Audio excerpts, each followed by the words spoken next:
Good morning, everybody. Good morning, good morning. Hey, this is a little few hours late. This is Scentsy Live with Larissa, and I'm Larissa. Today is a very special Saturday. It's actually my church's general conference. We do it twice a year on Saturday and Sunday in April and October, and we have two sessions each day. Saturday so I just finished the Saturday morning session, and it's a worldwide conference. It's hosted in Salt Lake City, Utah. I'm a Church of Jesus Christ of Latter-day Saints, what we used to call Mormons. And so Salt Lake City is, you know, where the church is headquartered, but we show that conference online, on TV, whatever, throughout the whole world. We're in many nations everywhere. I think the only nations where we don't exist in are some of the Middle Eastern nations at this point. But anyway, our prophet and president of the church and the 12 apostles speak to us and, talk about the scriptures and talk about Jesus and other doctrines of our church. Yes, we are Christian. People still ask that. It's weird. Sometimes people still ask if we're Christian. We are very much Christians. Christ is at the center of our lives. So anyway, I know that has nothing to do with Scentsy. I'm going to do two things today. I'm going to do a quick Scentsy Live just to update you on a couple of things, and then I'm going to do a book review. The book I just finished, which is perfect for today. It's perfect because it's general conference for my church, and the book I just read is a historical book about my church, which is also really a big part of American history too. It's not just my church. It really has a lot to do with American history and the development of the West. But anyway, so first about Scentsy. We don't have anything new coming out on Monday, but we do currently have our Mother's Day collection. I don't want you to miss out on that. And it has the cutest warmer. It has a new Scentsy Buddy. We have Scentsy Soak. We have 3 new wax bars, just some awesome Mother's Day stuff. So if you're thinking about getting a gift for your mom, for your sister, or for your best friend or your daughter, please consider Scentsy, because I guarantee they will be gifts that they will really actually enjoy. So we still have time. I'm going to be placing an order on Monday the 15th. The reason why is Monday the 15th is, I think, when I'm pre-ordering our Father's Day collection, so that I can show you some of those things. Also coming later this month, I'm giving you a heads up, our Scooby-Doo collection is being released. So if you didn't get a chance to grab Scooby when he came out last year, this is your chance. And Scooby-Doo, we are not having a re-release of the Mystery Machine warmer because that completely sold out, but we do have a new Scooby-Doo warmer coming out. So I'll be showing you that in the next coming weeks. So also I was going to do a drawing this morning for a gift for all of my hosts for April and May, but so far I only have 3 hosts. I need at least 2 more, one for April, another one for May, and I really want to get those scheduled. So I'm going to postpone my drawing until I can get at least 2 more hosts. I need somebody towards the end of April, like on either the Friday the 19th or Saturday the 20th would be great. And then also, I'd love to schedule one more party for May. All right, so if you want to party and have a chance to win a prize, plus earn free Scentsy and half-off products, please let me know ASAP and I will schedule you in. It can be in person if you're in Santa Clarita or near Santa Clarita. I prefer the in-person parties, are so much fun. I guarantee you we always have a blast. But I can also do an online party. It's easy peasy. Okay, so that's really all I'm going to talk about Sensi. I want to take a few minutes to review this last book that I read, Saints No Unhallowed Hand. This is actually part of a very important quotation from Joseph Smith. Now, if you don't know who Joseph Smith is,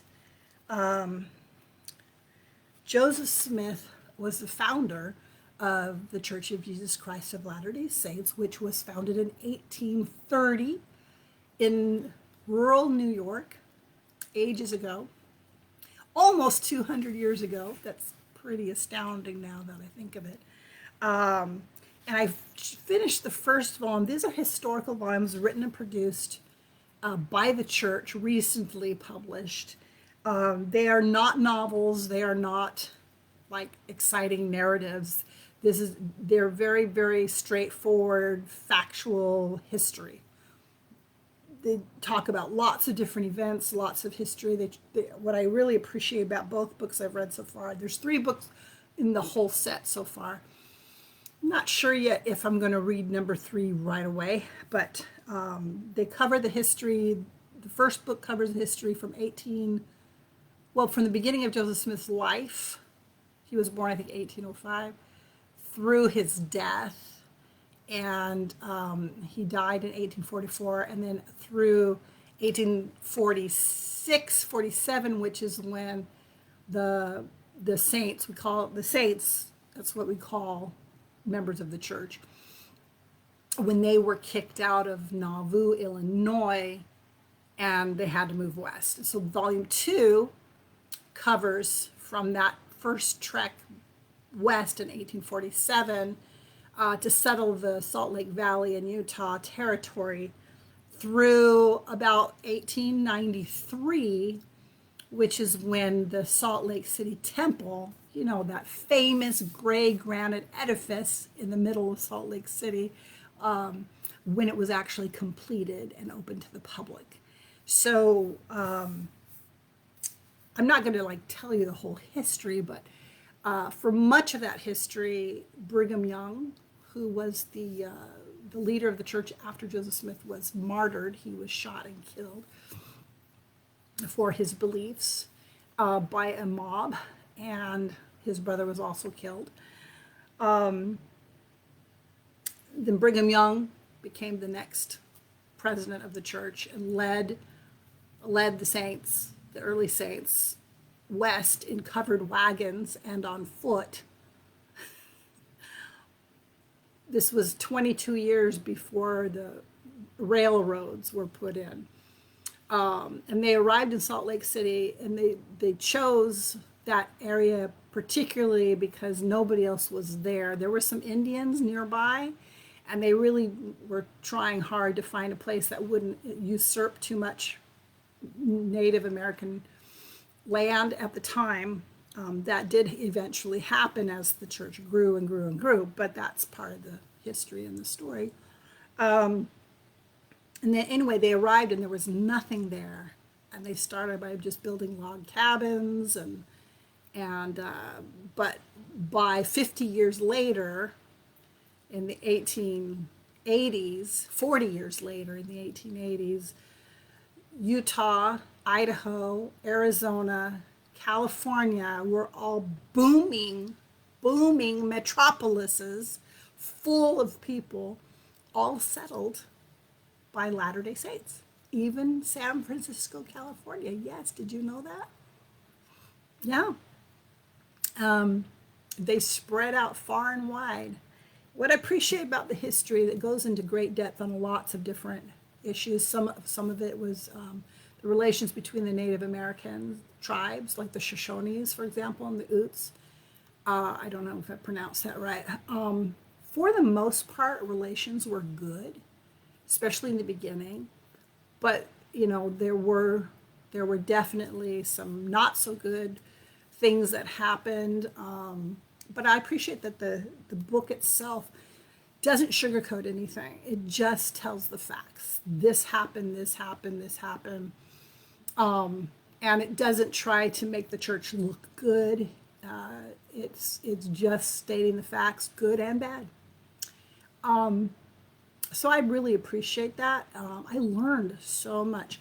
was very interested in the second volume because I have 12 that I know of ancestors who crossed the plains during that time period from 1847 to the late 1860s. So some of them came from England, some of them came from back east. One was a Mormon battalion. One was, I have 6 that came from Nauvoo. Nauvoo was a city that the saints built and then had to flee.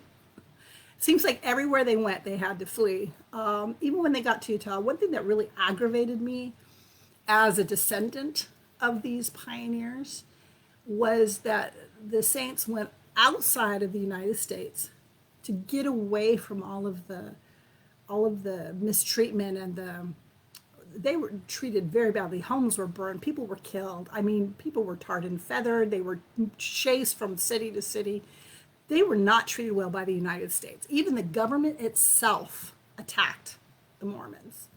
And this was even before polygamy even started. They just didn't like Mormons. And then they finally fled and just went as far west as they possibly could to no man's land, and they created a beautiful city. They just established all these communities all over the place, and they really thrived. I mean, these people worked their tails off to create a community, to create something really fantastic and beautiful. And then as the train came in and I mean, even then, trying to get the United States still sent soldiers and scared them and wanted to take their land. And then once the territory had the United States government was constantly usurping them, setting up their own government leaders in Utah, putting people in prison for practicing polygamy. They weren't even. I mean, these poor people, people went to prison, and then once the church was essentially forced to stop practicing polygamy, my own personal view on polygamy is something separate, but historically they had to stop practicing like in the late 1880s. There was a lot of women and children who got basically abandoned because they were told they had to follow the law of the land, and it was not good. It was not good, and the United States, up through that time period, did not treat members of the church well at all. And recently, you know, in California, we're hearing a lot about reparations for the black slaves. Of course, there weren't slaves in California, but that's beside the point. And I'm like, well, what about Mormons?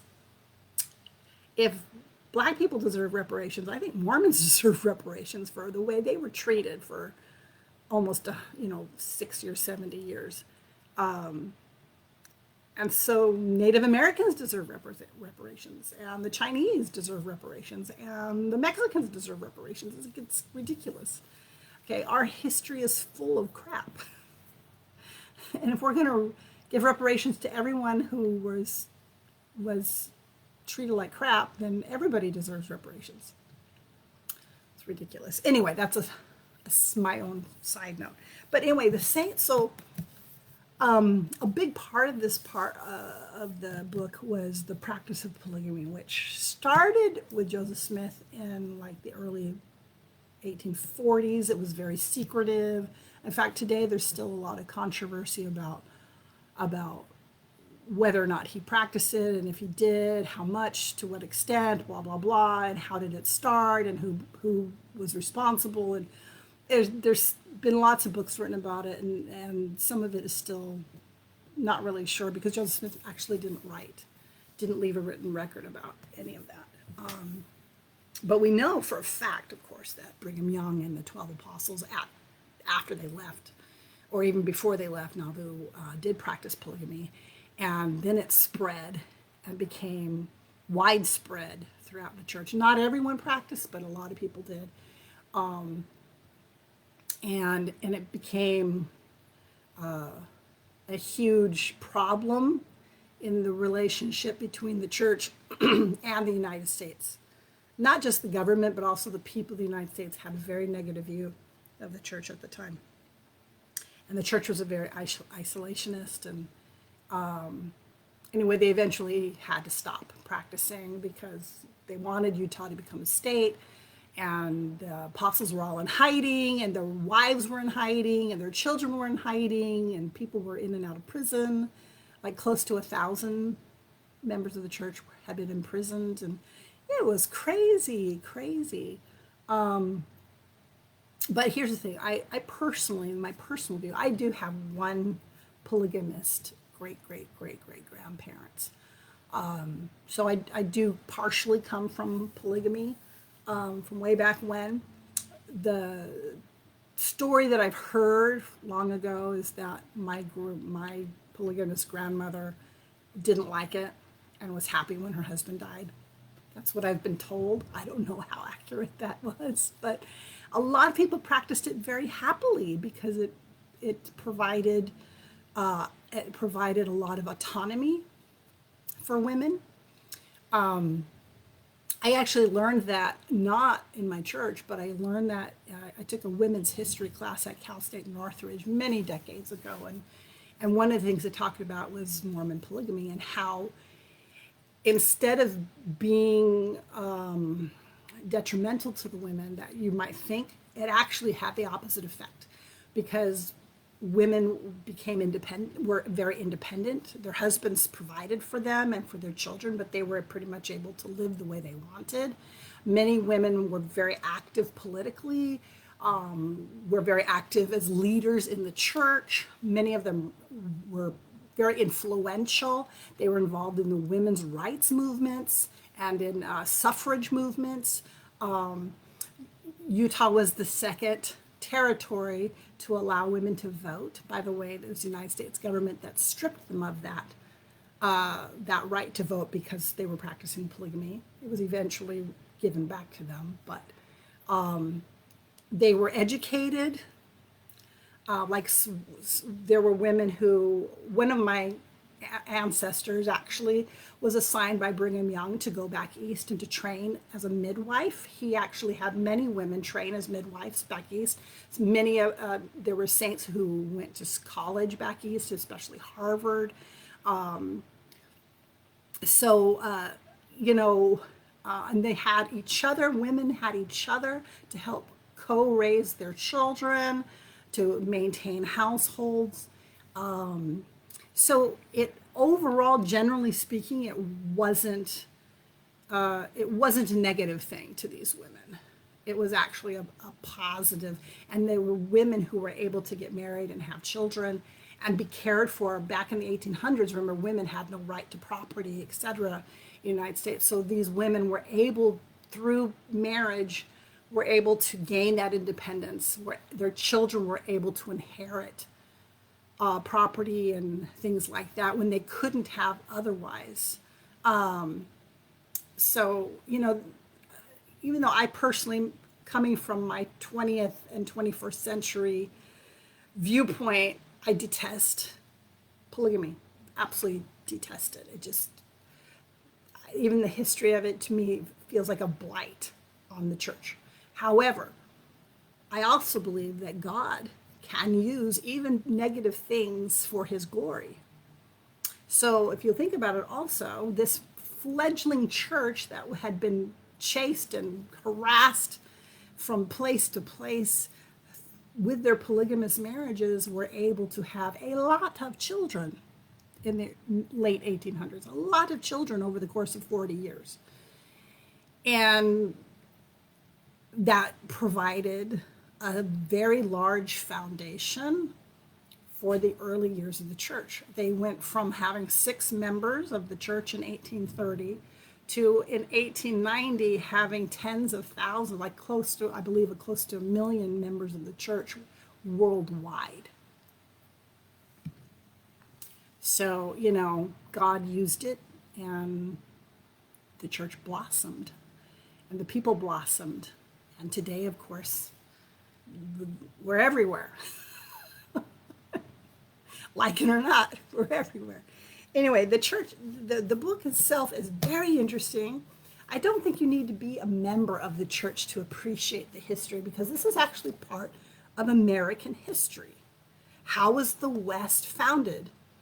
How did the West in the United States go from vast areas of nothing to the sprawling urban centers that it later became?